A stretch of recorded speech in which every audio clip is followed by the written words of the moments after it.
बिस्मिल्लाहिर्रहमानिर्रहीम। अस्सलामुअलैकुम। Welcome to my channel. आज की वीडियो में हम ग्रेड 5 इंग्लिश बुक का यूनिट नंबर 3 पढ़ेंगे। Unit number 3 women as role models, ख़वातीन बहैसियत मिसाली शख्सियात। इस यूनिट पर हम ऑलरेडी 2 वीडियोस बना चुके हैं। फर्स्ट वीडियो में हमने यूनिट नंबर 3 के lesson women as role models की रीडिंग की थी। इसके प्री रीडिंग, वाइल रीडिंग और पोस्ट रीडिंग क्वेश्चंस को कवर किया था। सेकेंड वीडियो में हमने ओरल कम्युनिकेशन और रीडिंग एंड क्रिटिकल थिंकिंग के टॉपिक्स को कवर किया था। आज की वीडियो हम स्टार्ट करेंगे लैंग्वेज फोकस के टॉपिक से।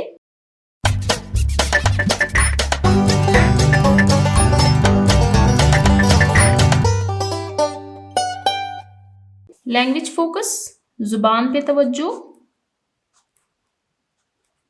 वोकैबुलरी बिल्डिंग, अल्फाज की ज़ख़ीरा अंदोज़ी। वोकैबुलरी बिल्डिंग में फर्स्ट क्वेश्चन है हमारे पास, रीड द गिवन वर्ड्स, दिए हुए अल्फाज को पढ़िए विद देयर मीनिंग्स, इनके मानी के साथ। नीचे आप देख सकते हैं आपको कुछ वर्ड्स दिए गए हैं विद देयर मीनिंग्स, इनको रीड करते हैं। फर्स्ट है pride, meaning honour, pride honour फख्र। Second prestigious, meaning respected, prestigious मुक़द्दस, रिस्पेक्टेड बाय इज्जत।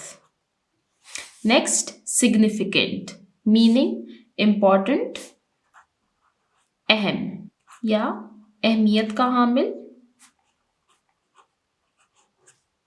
नेक्स्ट माउंटेनरिंग, माउंटेन क्लाइंबिंग, पहाड़ों पर चढ़ना। ये एक प्रोफेशन है जिसके बारे में हमने पढ़ा था कि समीना ख्याल बेग इस प्रोफेशन से ताल्लुक़ रखती थी, यानी कि वो पहाड़ियाँ चढ़ा करती थी। वो पहली पाकिस्तानी खातून है जो कि माउंट एवरेस्ट पर चढ़ी और पहली मुसलमान खातून है जो 7 सुमिट्स पर चढ़ी। Last achievement, meaning success, Urdu में हम कहते हैं इसको कामयाब। तो यहाँ पर हमने वर्ड्स पढ़े, प्राइड मीनिंग ऑनर, उर्दू में हम कहते हैं फ़ख्र, प्रेस्टिजियस मुक़द्दस, रिस्पेक्टेड बाइज़्ज़त, सिग्निफिकेंट मीनिंग इम्पॉर्टेंट यानी अहमियत का हामिल या अहम होना। Next mountaineering, meaning mountain climbing, पहाड़ों पर चढ़ना। लास्ट अचीवमेंट, मीनिंग सक्सेस यानी कामयाब या कामयाबी। यहाँ पर हमारा वर्ड्स मीनिंग का टॉपिक एंड होता है। अब चलते हैं नेक्स्ट टॉपिक की तरफ। डायलॉग, डायलॉग यानी मुकालमा। डायलॉग या मुकालमा कहते हैं दो या दो से ज़्यादा अफराद के दरमियान की बातचीत को। Read the given dialogue and practice it, दिए हुए डायलॉग को पढ़िए और इसकी मश्क कीजिए। फर्स्ट पार्टी है Sajid, can you tell me the way to the market, क्या आप मुझे मार्केट तक का रास्ता बता सकते हैं। मार्केट, मार्केट या इसको बाजार भी कह सकते हैं। यासिर, यासिर अब सेकेंड पार्टी है। गो स्ट्रेट, सीधा जाइए, स्ट्रेट सीधा। A few steps, Kadam, ahead आगे की तरफ, एंड देन टर्न राइट और फिर दाएं मुड़ जाए। टर्न मुड़ना, go straight a few steps ahead, आगे कुछ कदम सीधा जाइए, एंड देन टर्न राइट और फिर दाएं तरफ मुड़ जाए।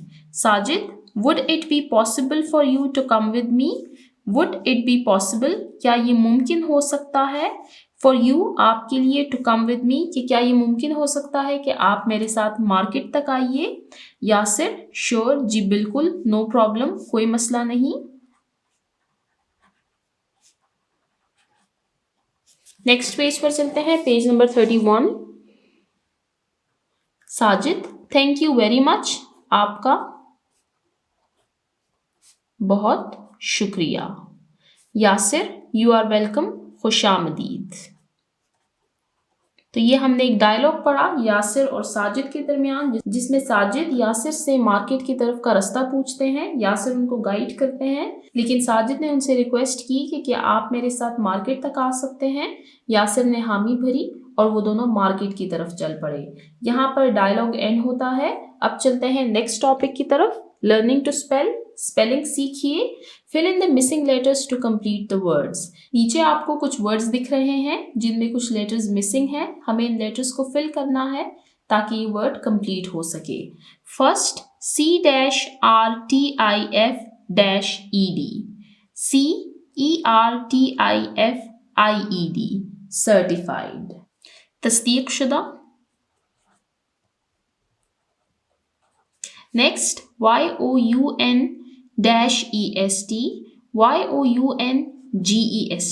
यंगेस्ट, सबसे छोटा। ये एडजेक्टिव की सुपरलेटिव डिग्री है। नेक्स्ट, P-OUD, PROUD, प्राउड, फखर। नेक्स्ट, REMARKABLE,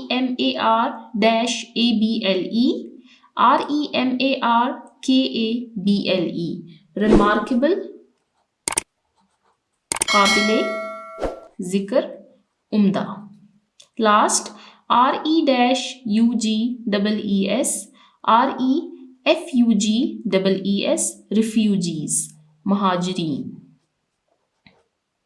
तो यहाँ पर 5 वर्ड्स दिए गए थे जिनको हमने फिल किया। एक दफ़ा फिर से इन वर्ड्स को रीड करते हैं। CERTIFIED, सर्टिफाइड, तस्दीक शुदा। YOUNGEST, यंगेस्ट, सबसे छोटा। PROUD, प्राउड, फखर। REMARKABLE, रिमार्केबल, काबिल जिक्र या उम्दा। लास्ट, REFUGEES, रिफ्यूजीज, महाजरीन। यहाँ पर लर्निंग टू स्पेल का टॉपिक एंड होता है। अब चलते हैं नेक्स्ट टॉपिक की तरफ। यहाँ से ग्रामर का पोर्शन स्टार्ट हो रहा है। ग्रामर के पोर्शन में फर्स्ट टॉपिक है nouns with no change. Nouns कहते हैं नेमिंग वर्ड्स। ये भी नाउन की एक टाइप है जो कि है नाउन्स विद नो चेंज। ऐसे नाउन्स जिनमें कोई तब्दीली नहीं होती। रीड मी पोर्शन में देखते हैं कि ये क्या होते हैं। देयर आर सम नाउन्स, कुछ ऐसे नाउन्स होते हैं that do not change their spelling to make their plurals, जो कि अपने स्पेलिंग्स में कोई फर्क नहीं लेकर आते अपनी जमा हालत बनाने के लिए। फॉर एग्जाम्पल, मिसाल के तौर पर डियर, हिरन, फिश, मछली, शीप, दुम्बा। फिश का प्लूरल भी फिश ही होता है, डियर का प्लूरल भी डियर ही होता है, शीप का प्लूरल शीप ही होता है। यानी इनमें कोई चेंजेस नहीं होते, इनकी सिंगुलर प्लूरल ये सेम ही है, इसीलिए इनको नाउन्स विद नो चेंज कहा जाता है। रीड द फॉलोइंग सेंटेंसेस, दिए हुए सेंटेंसेस को पढ़िए to understand the use of nouns, ताकि आप इन नाउन्स के इस्तेमाल को समझ सकें। नाउन को उर्दू में कहते हैं इसम। यूज, इस्तेमाल, अंडरस्टैंड, समझना। सेंटेंसेस को रीड करते हैं। The sheep is running fast, दुम्बा तेज दौड़ रहा है। The sheep are running fast, दुम्बे तेज दौड़ रहे हैं। अब इसमें मैं आपको इसकी उर्दू लिख के बताती हूँ, आपको ये ज्यादा क्लियर हो जाएगा। The sheep is running fast, दुम्बा तेज दौड़ रहा है। The sheep are running fast, दुम्बे तेज दौड़ रहे हैं। अब इसमें आप देख सकते हैं डिफरेंस। उर्दू की बात की जा रही है तो उर्दू में तो यहाँ पर डिफरेंस आ रहा है। यहाँ पर आप देखिए ये है हे, ये है इस्तेमाल किया जाता है एक के लिए, जबकि ये है इस्तेमाल किया जाता है ज्यादा के लिए। यहाँ पर आप इसमें हेल्पिंग वर्ब्स को देख सकते हैं कि ये है इज, ये है आर। इज लगाया जाता है सिंगुलर के साथ, जबकि आर लगाया जाता है प्लूरल के साथ यानी जमा के साथ। तो यहाँ पर आपने देखा कि जब ज्यादा शीप यानी ज्यादा दुम्बे की बात की जा रही थी तब भी यही शीप लगाया गया था और सिंगुलर के लिए भी यही यूज किया गया, यानी सिंगुलर प्लूरल में कोई डिफरेंस नहीं है, इसीलिए इनको नाउन्स विद नो चेंज कहा जाता है। Next, this is a gold fish in the pond. तालाब में गोल्ड फिश है, ये एक मछली की किस्म है। There are gold fish in the pond, तालाब में अब ज्यादा गोल्ड फिश हैं। इसका हम अंदाजा लगा सकते हैं इन हेल्पिंग वर्ब से। इज आर, इज लगता है सिंगुलर के साथ, आर लगाया जाता है प्लूरल के साथ, जिससे हमें आइडिया हो रहा है कि यहाँ पर गोल्डफिश ज्यादा है, यहाँ पर गोल्डफिश सिंगल है। तो इन सेंटेंसेस में हमने देखा कि कुछ नाउन्स ऐसे होते हैं जो कि अपनी जमा हालत यानी अपनी प्लूरल फॉर्म बनाने के लिए खुद में कोई चेंज नहीं लाते, उनको कहते हैं नाउन्स विद नो चेंज। आगे एक्टिविटी की तरफ चलते हैं जो कि इसी से रिलेटेड है। Question number 2, make sentences of your own using the given nouns. नीचे आपको नाउन्स दिए गए हैं, इनसे हमें सेंटेंसेस बनाने हैं। जहन में ये बात रहे कि जो दिए हुए नाउन्स हैं ये नाउन्स विद नो चेंज हैं, यानी ऐसे नाउन्स हैं जिनमें कोई चेंज नहीं होता, जिसके बारे में अभी हम ऊपर पढ़ कर आए हैं। फर्स्ट है कैटल यानी मवेशी, सेकंड डियर हिरन, थर्ड हेयर बाल। अब इनके बारे में सेंटेंसेस लिखते हैं। सेंटेंसेस मैं आपको यहीं पर मेंशन कर देती हूं। सबसे पहले सेंटेंस लिखेंगे कैटल पर यानी मवेशी। The cattle is grazing in the field. Second sentence लिखेंगे The cattle are grazing in the field. Cattle है नाउन विद नो चेंज। अब मवेशी एक भी हो सकता है, ज्यादा भी हो सकते हैं, जिसका आइडिया हमें हो रहा है इज आर जो कि हेल्पिंग वर्ब्स हैं, कि यहाँ पर जिस कैटल की बात की जा रही है जो कि खेत चर रहा है वो एक सिंगल कैटल है, जबकि सेकंड सेंटेंस में कैटल की जो बात हो रही है जिसके साथ हमने हेल्पिंग वर्ब ऐड किया है आर, वो ज्यादा मवेशियों की बात की जा रही है कि ज्यादा मवेशी खेत चर रहे हैं। उर्दू में जब हम इनकी ट्रांसलेशन करते हैं तो वहां पर डिफरेंस आता है, लेकिन इंग्लिश में इसको चेंज नहीं किया जाता जब हम इसकी प्लूरल फॉर्म बनाते हैं। सेकंड है deer. The deer is hiding in the forest.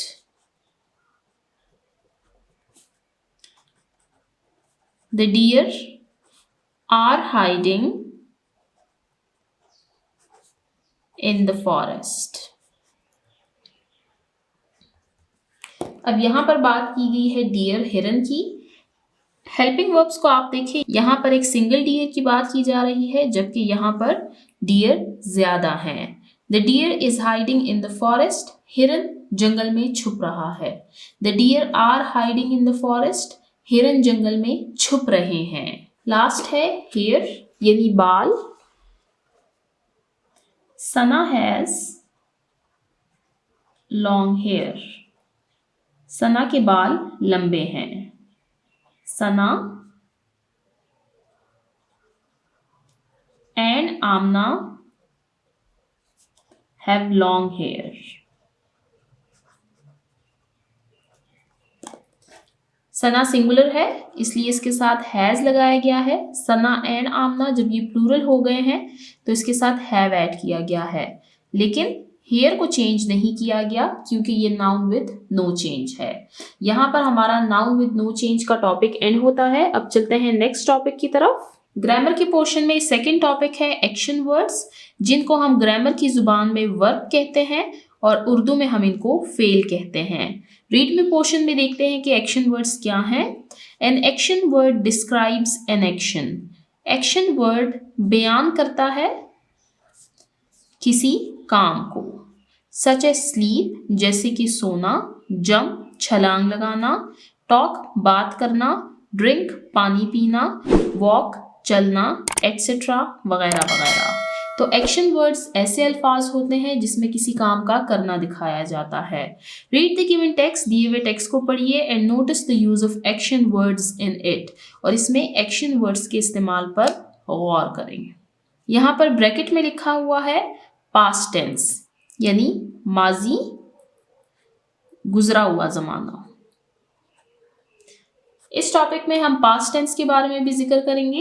पहले इस पैराग्राफ को रीड करते हैं। We should wash our hands, हमें अपने हाथ धोने चाहिए, विथ सोप साबुन से। बिफोर ईटिंग, खाने से पहले, and after using the toilet, और टॉयलेट यूज करने के बाद। हमें अपने हाथ धोने चाहिए साबुन से खाने से पहले और वॉशरूम यूज करने के बाद। जर्म्स कैन गो, जरासीम गो जा सकते हैं, इनटू अवर माउथ हमारे मुंह तक, फ्रॉम अवर हैंड्स हमारे हाथों के जरिए, एंड मेक अस इल, और ये हमें बीमार बना सकता है कि अगर हम हाथ नहीं धोएंगे तो जरासीम हमारे हाथों के जरिए हमारे मुंह तक जा सकते हैं, जो कि हमें बीमार बना सकते हैं। We should also be careful about the type of food, हमें एहतियात करनी चाहिए about the type of food, खुराक की किस्म, वी ईट जो हम खाते हैं, and the type of water we drink, और उस पानी के बारे में जो कि हम पीते हैं, कि हमें एहतियात करनी चाहिए कि हम किस किस्म का खाना खाते हैं और किस किस्म का पानी पीते हैं। We should always drink clean water, हमें हमेशा साफ सुथरा पानी पीना चाहिए। यहाँ पर आप देखें जो पिंक कलर में वर्ड्स लिखे हैं ये वर्ब्स हैं, जैसे कि वॉश धोना, गो जाना, ईट खाना, ड्रिंक पीना। यहाँ पर ईटिंग आया है, ये भी वर्ब की जेरेंट फॉर्म है। इस पैराग्राफ में हमने रिपीटेडली एक वर्ड पढ़ा है जो कि है शुड। यहाँ पर ये हमारा टॉपिक नहीं है, लेकिन मैं आपको ये एक्सप्लेन करना चाहूंगी कि शुड का वर्ड हम कहाँ पर यूज करते हैं। जहाँ पर हमें ये इंस्ट्रक्शन दी जाए कि ये काम आपको लाजमी करना है, उसके लिए शुड का वर्ड इस्तेमाल किया जाता है। जैसे कि हमसे कहा गया है that we should wash our hands, कि हमें लाजमी तौर पर अपने हाथ धोने चाहिए खाना खाने से पहले, खाना खाने के बाद।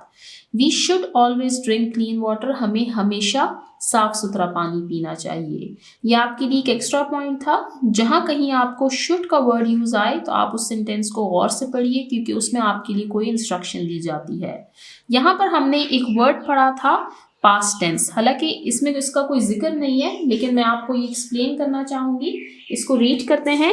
Unit number 3, women as role models, action words, verbs. Action words और verbs are time telling words. Action words या जो वर्ब्स होते हैं, फेल जो हैं, ये हमें वक्त के बारे में भी बताते हैं। They also tell when something takes place, ये हमें बताते हैं कि कोई काम कब हुआ। नीचे इसको रीड करते हैं। क्लास 4th की इंग्लिश बुक और क्लास 5th की जो इंग्लिश बुक है, जिसमें अभी हम 2 यूनिट पढ़कर आ चुके हैं, उसमें आपने थोड़ा बहुत वर्ब के बारे में पढ़ा होगा। वर्ब की फॉर्म्स होती हैं डिफरेंट, आपको यहाँ पर नीचे कॉलम्स दिख रहे होंगे। ये है वर्ब की बेस फॉर्म और पॉजिटिव फॉर्म। ये है पास्ट फॉर्म जिसको हम सेकंड फॉर्म कहते हैं। ये है पास्ट पार्टिसिपल फॉर्म जिसको हम थर्ड फॉर्म कहते हैं। ये है जेरेंट फॉर्म जिसको प्रेजेंट पार्टिसिपल फॉर्म भी कहा जाता है। आप नीचे देख सकते हैं, मैंने वही वर्ड्स मेंशन किए हैं जो यहाँ पर आपको रीडमी पोर्शन में दिए गए थे। फर्स्ट है स्लीप यानी सोना, ये है इसकी बेस फॉर्म या पॉजिटिव फॉर्म। इसकी सेकेंड फॉर्म होती है स्लेप्ट, थर्ड फॉर्म स्लेप्ट, और इसकी जेरेंट फॉर्म होती है, जेरेंट फॉर्म बनती है वर्ब की फर्स्ट फॉर्म प्लस उसके साथ आईएनजी लगाकर, तो ये बन गया स्लीपिंग। इसके फॉर्म से हमें अंदाजा हो रहा है कि ये इर्रेगुलर वर्ब है। अब यहाँ पर बात आ गई है रेगुलर एंड इर्रेगुलर वर्ब्स की। मैं आपको थोड़ा सा एक्सप्लेन कर दूं कि ऐसे वर्ब्स जिनके साथ ईडी ऐड करने से उसकी सेकेंड और थर्ड फॉर्म बन जाती है वो होते हैं रेगुलर वर्ब्स, जबकि जिनके साथ ईडी लगाने से उसकी सेकेंड और थर्ड फॉर्म नहीं बनती बल्कि उनके वर्ड्स में कोई और चेंजेस आते हैं, वो कोई और रूल फॉलो करते हैं, उनको इर्रेगुलर वर्ब्स कहा जाता है। जैसे कि स्लीप में आपने देखा कि इसके स्पेलिंग्स मुकम्मल तौर पर बदल दिए गए हैं, तो ये है इर्रेगुलर वर्ब्स। नेक्स्ट जंप, छलांग लगाना, जंप्ड जंप्ड, ये है रेगुलर वर्ब।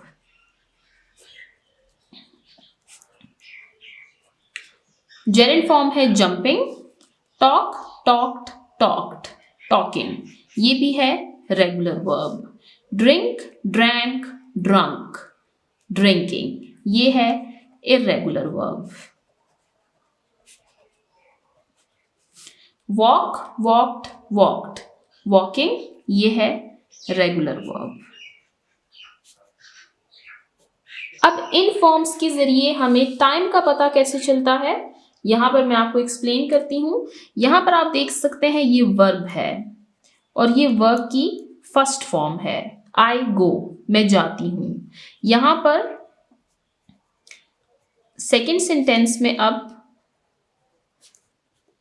गो की सेकेंड फॉर्म यूज हुई है, दैट इज वेंट। गो भी इर्रेगुलर वर्ब है, इसकी सेकेंड फॉर्म है वेंट। आई वेंट, मैं गई थी। अब इसमें बताया जा रहा है कि मैं गई थी, गुजरा हुआ जमाना दिखाया जा रहा है, पास्ट दिखाया जा रहा है। आई हैव गॉन, मैं जा चुकी हूँ, इसमें भी पास्ट दिखाया जा रहा है। आई विल गो, मैं जाऊंगी, यानी फ्यूचर दिखाया जा रहा है कि अभी तक मैं गई नहीं हूं, ना ही मैं जा रही हूं, बल्कि मैं जाऊंगी। आई एम गोइंग, मैं जा रही हूं। यहां पर आपने देखा कि वर्ब की इन फॉर्म्स से और प्लस हेल्पिंग वर्ब्स, ये मदद करते हैं हमारी कि हम समझ सके कि जो सेंटेंस है उसमें कौन सा टेंस, कौन सा जमाना यूज किया गया है। आगे जाकर हम टेंसेस को डिटेल से पढ़ेंगे। फिलहाल आप इस टॉपिक में इतना याद रखें कि सेकेंड फॉर्म हम लगाते हैं पास्ट टेंस में, फर्स्ट फॉर्म हम लगाते हैं प्रेजेंट टेंस में, थर्ड फॉर्म यानी पास्ट पार्टिसिपल फॉर्म हम लगाते हैं सारे परफेक्ट टेंसेस में, जेरेंट फॉर्म्स लगती हैं कॉन्टिन्यूअस टेंसेस में या परफेक्ट कॉन्टिन्यूअस टेंसेस में। इनके बारे में हम डिटेल से पढ़ेंगे। फिलहाल आप इतना ही इसमें याद रखें। वापस टॉपिक की तरफ चलते हैं। यहाँ पर हमने पढ़ा एक्शन वर्ड्स के बारे में। अब टीचिंग पॉइंट को रीड करते हैं। Explain to students the concept of nouns with no change in their plurals. बच्चों को नाउन्स विद नो चेंज का कॉन्सेप्ट समझाएं। Give them more examples for better understanding. उनकी बेहतर समझ के लिए उनको मजीद एग्जाम्पल्स दें। Have them recall the concept of action words. उनको एक्शन वर्ड्स का कॉन्सेप्ट फिर से दोहराएं। Ask them to look at the given picture and write 4 sentences about it. ये पॉइंट है नेक्स्ट पेज की टॉपिक के बारे में। नेक्स्ट पेज पर चलते हैं, पेज नंबर 32। ये टॉपिक भी एक्शन वर्ड्स से रिलेटेड ही है, इसको रीड करते हैं। Describe the picture in 4 sentences using action words in the past tense in your notebook. कि इस पिक्चर को डिस्क्राइब करें, बयान करें using action words. Action words का इस्तेमाल करते हुए इन द पास्ट टेंस। हमने एक्शन वर्ड्स को यूज करना है लेकिन पास्ट टेंस में। पिक्चर की तरफ देखते हैं। पिक्चर में आप देख सकते हैं एक लड़की है जो कि पेंटिंग कर रही है। वो एक मैट पर, कालीन पर बैठी हुई है। उसके इर्द गिर्द कई सारे पेंटिंग की चीजें पड़ी हुई हैं। आपको पीछे एक टेबल नजर आ रहा होगा। आप विंडो से देख सकते हैं कि सुबह का टाइम है और एक सनी डे है, यानी एक चमकता हुआ दिन है। अब इनके बारे में सेंटेंसेस लिखते हैं using action words in the past tense. इस लड़की को नाम देते हैं हम आयशा का। Ayesha was painting on a sunny day। ये सेंटेंस है पास्ट कॉन्टिन्यूअस टेंस का। हेल्पिंग वर्ब से हम अंदाजा लगा सकते हैं कि ये पास्ट टेंस है। प्रेजेंट टेंस में इज एम आर यूज होता है, पास्ट टेंस में was वर लगाया जाता है। तो हमने लिखा that Ayesha was painting on a sunny day, कि आयशा पेंटिंग कर रही थी एक रोशन दिन में। Second sentence, she sat on a mat while painting। Painting करते वक्त वो एक कालीन पर बैठी हुई थी। आप देख सकते हैं ये एक मैट पर बैठी हुई है। सेट ये है वर्ब की सेकेंड फॉर्म, यानी उसकी past form. Sit, sat. Third sentence, there were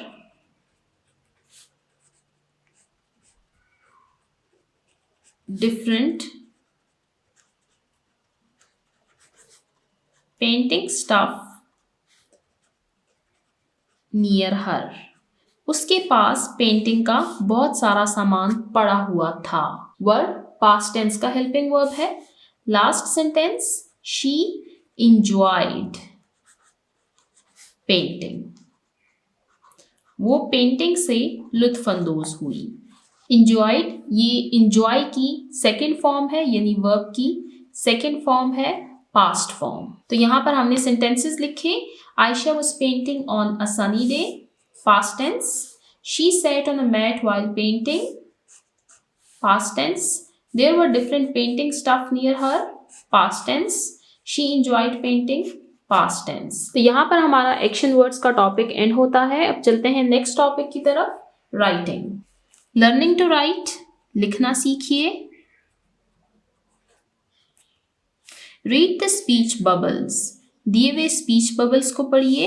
read me portion में देखते हैं कि स्पीच बबल्स क्या होते हैं। A speech bubble expresses a characters thought, speech bubble बयान करता है किसी भी कैरेक्टर किरदार के ख्याल को, उसकी सोच को, और वर्ड्स या उसके कहे हुए अल्फाज रिटन इनसाइड इट, जो कि उस बबल के अंदर लिखे हुए होते हैं। यानी यहाँ पर आप देख सकते हैं कि ये एक बबल बना हुआ है, या तो ये इसकी कोई थॉट है, कोई सोच है, या फिर इसके कहे हुए अल्फाज हैं जो इसके अंदर लिखे हुए हैं।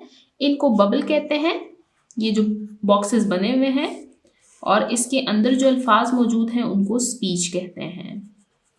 इनको रीड करते हैं। यहाँ पर आप देख सकते हैं एक बच्चा है जो कि अपने वालिद के साथ बैठा हुआ है। Let me tell you how to send an email, मैं आपको बताता हूँ कि आप किसी को ईमेल, किसी को पैगाम कैसे भेज सकते हैं।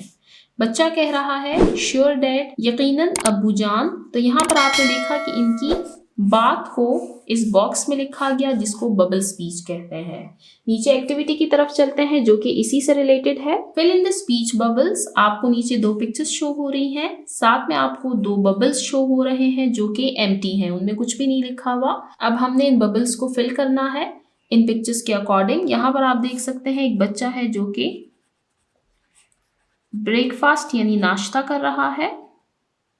अब बबल्स को फिल करते हैं। Wow, the jam tastes yummy. वाह, जैम का जायका बहुत अच्छा है। यहाँ पर आप देखें कि बच्चे ने ब्रेड के ऊपर जैम लगाई हुई है। इसके अलावा उसके हाथ में दूध का गिलास है। The milk is too hot. दूध बहुत गर्म है। तो ये हमने बबल्स को फिल किया अकॉर्डिंग टू दिस पिक्चर। अब चलते हैं सेकंड पिक्चर की तरफ। यहाँ पर आप देख सकते हैं एक बच्ची है जो कि गार्डन में खड़ी हुई है। फर्स्ट में लिखते हैं the flowers are looking beautiful. यहाँ पर आप देख सकते हैं फ्लावर्स हैं, तो ये कह रही हैं कि ये फूल बहुत खूबसूरत हैं। The flowers are looking beautiful. Second लिखेंगे indeed Allah has blessed us with a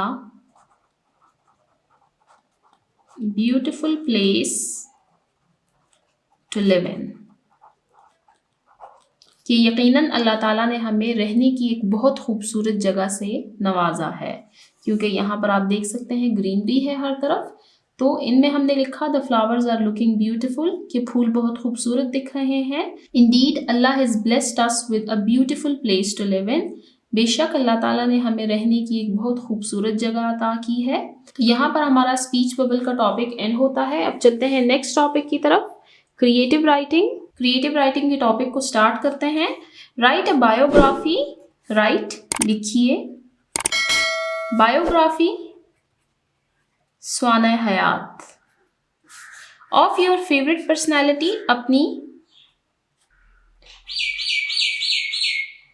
पसंदीदा शख्सियत के बारे में इन योर नोटबुक, अपनी नोटबुक में बायोग्राफी लिखनी है हमें अपनी पसंदीदा शख्सियत, फेवरेट पर्सनालिटी के बारे में। बायोग्राफी किसे कहते हैं? बायोग्राफी कहते हैं स्वाना हयात को, यानी किसी की पूरी जिंदगी का मुताला करना। नीचे आप देख सकते हैं आपको एक हैंड, एक हाथ की पिक्चर शो हो रही होगी और इसकी फिंगर्स की टिप पर कुछ हेडिंग्स लिखी हुई हैं। इन हेडिंग्स को रीड करते हैं। Date, place of birth, date तारीख, प्लेस ऑफ बर्थ जाए पैदाइश, यानी उनकी पैदाइश की जगह। सेकेंड पॉइंट एजुकेशन, तालीम। थर्ड करियर यानी काम या पेशा। रीजन फॉर फेम, उनकी शोहरत की वजह। लास्ट मेजर अचीवमेंट्स, बड़ी कामयाबियां। तो ये 5 पॉइंट्स हमें दिए गए हैं जिनके अकॉर्डिंगली हमने अपने फेवरेट पर्सनैलिटी के बारे में लिखना है। ग्रेड 4 इंग्लिश बुक के first unit great caliphs of इस्लाम के क्रिएटिव राइटिंग के पोर्शन में हमने इसी तरह एक माइंड मैप को फिल किया था फेवरेट पर्सनालिटी के बारे में। उसी को रीड करते हैं, उसके बाद एक एडिशनल पर्सनालिटी के बारे में भी हम पढ़ेंगे। यहाँ पर पेज नंबर 12 पर आप आए। आपके पास अगर अपनी पुरानी बुक पड़ी है तो आप उसको देखें या फिर यहीं से आप इसको देखें। ये था क्रिएटिव राइटिंग का portion unit number 1 great caliphs of Islam में, जिसमें टॉपिक था हमारे पास write a paragraph about Hazrat Muhammad रसूलुल्लाह सल्लल्लाहु अलैहि वसल्लम in your notebook, fill in the given mind maps, it can also help you in writing. आप अगर इस माइंड मैप को देखें तो आप देखेंगे date of birth and place, जो कि हमारे पास यहाँ पर फर्स्ट पॉइंट है। सेकंड हमने रीड किया था उनकी फैमिली के बारे में। Third personality traits. Fourth career. Fifth achievement. Sixth date of death. इसमें ये एक्स्ट्रा है लेकिन हम इसको भी रीड कर लेंगे, इसके अलावा सेम वही पॉइंट्स हैं। तो इनको रीड करना स्टार्ट करते हैं। Date of birth and place, first point ये है यहाँ पर। Prophet peace be upon him was born in Mecca on 15 April 571 AD। रसूल सल्लल्लाहु अलैहि वसल्लम मक्का के शहर में पैदा हुए 15 अप्रैल 571 में। सेकेंड पॉइंट अबाउट फैमिली, यानी उनका खानदान, इसके बारे में पॉइंट है ये। Prophet peace be upon him mother's name was Amina and father's name was Abdullah who died before Prophet peace be upon him was born। रसूल सल्लल्लाहु अलैहि वसल्लम की वालिदा का नाम आमना था, वालिद का नाम अब्दुल्ला था, जो कि उनकी पैदाइश से पहले ही वफात पा चुके थे। Third point personality trait. Prophet peace be upon him was kind, वो रहम दिल थे, सादिक सच्चे थे, अमीन ईमानदार थे, मर्सीफुल रहम करने वाले थे, हम्बल आजिज, मॉडेस्ट इनकिसार पसंद, एट्सेट्रा वगैरह वगैरह। ये सारे इनके पर्सनालिटी ट्रेट्स हैं, यानी इनकी शख्सियत की खुसूसियात हैं। फोर्थ पॉइंट करियर, यानी उनका ज़राए माश, उनका पेशा या उनका काम, इसके बारे में लिखा गया है यहाँ पर। Prophet peace be upon him started his career as a merchant. रसूल सल्लल्लाहु अलैहि वसल्लम ने अपने ज़राए माश की शुरुआत की बतौर ताजिर, यानी सबसे पहले वो तिजारत किया करते थे। लेटर ऑन, बाद में, ही बिकेम अ प्रॉफिट, वो एक पैगंबर बने, वो एक रसूल बने। Spreading the message of Islam, और इस्लाम के पैगाम को पहुंचाते रहे, फैलाते रहे। आगे फिफ्थ पॉइंट है अचीवमेंट, उनकी कामयाबियां। Prophet peace be upon him led the foundation of Islam. रसूल सल्लल्लाहु अलैहि वसल्लम ने इस्लाम की बुनियाद रखी। एम्फेसाइजिंग, उन्होंने जोर दिया ऑन पीस, अमन पर, लव मोहब्बत पर, एंड काइंडनेस और रहमदिली पर। Prophet peace be upon him led the foundation of Islam, emphasising on peace, love and kindness. Last point date of of डेथ, उनकी वफात का दिन। Prophet peace be upon him passed away on 8 June 632 AD। रसूल सल्लल्लाहु अलैहि वसल्लम की वफात हुई 8 जून 632 में। अब आप इस टॉपिक को पॉइंट वाइज भी सॉल्व कर सकते हैं कि आप हेडिंग दें और साथ में नीचे उसकी एक्सप्लेनेशन लिखें, या आप इसको अगर पैराग्राफ फॉर्म में लिखना चाहते हैं तो पहले फर्स्ट पॉइंट लिख लें, फिर आप सेकेंड पॉइंट लिखें, फिर थर्ड पॉइंट लिखें, फिर फोर्थ, फिफ्थ और फिर सिक्स्थ। इससे आपका एक ऐसे बन जाएगा। और अगर आप इसको पॉइंट वाइज सॉल्व करना चाहते हैं तो आप वैसे भी इसको कर सकते हैं। ये टॉपिक हमने रीड किया ग्रेड 4 इंग्लिश बुक के फर्स्ट यूनिट से, उनकी क्रिएटिव राइटिंग के पोर्शन में। आपको नीचे डिस्क्रिप्शन में इस वीडियो का लिंक मिल जाएगा, आप वहां से भी इसको देख सकते हैं, या आप ग्रेड 4 इंग्लिश बुक की प्लेलिस्ट में जाएं, वहां पर आप यूनिट नंबर 1 की पार्ट 3 वीडियो देखें, आप वहां से भी इसको पढ़ सकते हैं। वापस चलते हैं अपने बुक की तरफ। इस टॉपिक में हमने फर्स्ट पर्सनालिटी के बारे में पढ़ा, रसूल सल्लल्लाहु अलैहि वसल्लम के बारे में। अगर कोई बच्चे किसी और पर्सनालिटी के बारे में लिखना चाहते हैं तो हम एक एडिशनल पर्सनालिटी के बारे में पढ़ेंगे, जो कि है Quaid Azam Mohammad Ali Jinnah. Unit number 3 women as role models, creative writing, biography of Quaid Azam Mohammad Ali Jinnah. Quaid e Azam Mohammad Ali Jinnah की सवाना हयात। इसको रीड करना स्टार्ट करते हैं। आप देख सकते हैं कि ये पैराग्राफ फॉर्म में है। पिछली पर्सनैलिटी को हमने पॉइंट्स की फॉर्म में पढ़ा था, इसको हम पढ़ेंगे पैराग्राफ फॉर्म में। Quaid e Azam Mohammad Ali Jinnah was born in Karachi, Pakistan. Quaid e Azam Mohammad Ali Jinnah Pakistan के शहर कराची में पैदा हुए। यहाँ पर मैंने इनकी डेट ऑफ बर्थ नहीं लिखी, इनकी डेट ऑफ बर्थ है 25 December 1876. Quaid-e-Azam Mohammad Ali Jinnah was born on 25 December 1876 in Karachi, Pakistan. He studied in Karachi. उन्होंने अपनी तालीम हासिल की कराची से and then और फिर went to England, बरतानिया चले गए for higher education, आला तालीम के लिए, कि उन्होंने अपनी इब्तदाई तालीम कराची से हासिल की और आला तालीम हासिल करने के लिए वो बरतानिया चले गए। आफ्टर बिकमिंग अ लॉयर, एक वकील बनने के बाद, ही एंटर्ड पॉलिटिक्स, उन्होंने सियासत में हिस्सा लिया। हिज मोस्ट सिग्निफिकेंट अचीवमेंट, उनकी सबसे अहम कामयाबी, was his leadership in the Pakistan movement. सबसे अहम कामयाबी उनकी ये थी कि वो पाकिस्तान मूवमेंट यानी तहरीक पाकिस्तान के सरबराह रहे। Where he played a crucial role, जहां पर उन्होंने एक अहम किरदार अदा किया in the creation of Pakistan, Pakistan के बनने में। इसीलिए कायद-ए-आज़म मोहम्मद अली जिन्ना को फाउंडर ऑफ पाकिस्तान यानी बानी पाकिस्तान कहा जाता है।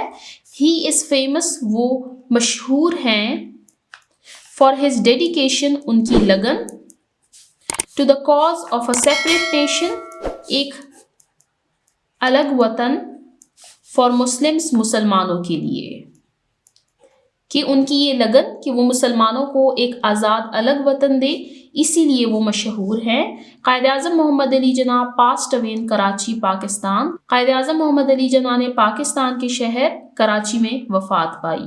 ये हमने पढ़ा पैराग्राफ फॉर्म में, बायोग्राफी ऑफ कायद-ए-आज़म मोहम्मद अली जिन्ना। इनको एक दफ़ा फिर से रीड करते हैं। Quaid e Azam Mohammad Ali Jinnah was born on 25 December 1876 in Karachi, Pakistan. He studied in Karachi and then went to England for higher education. After becoming a lawyer, he entered politics.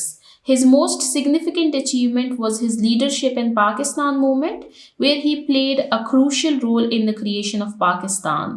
He is famous for his dedication to the cause of a separate nation for Muslims. Qaid-e-Azam Muhammad Ali Jinnah passed away in Karachi, Pakistan.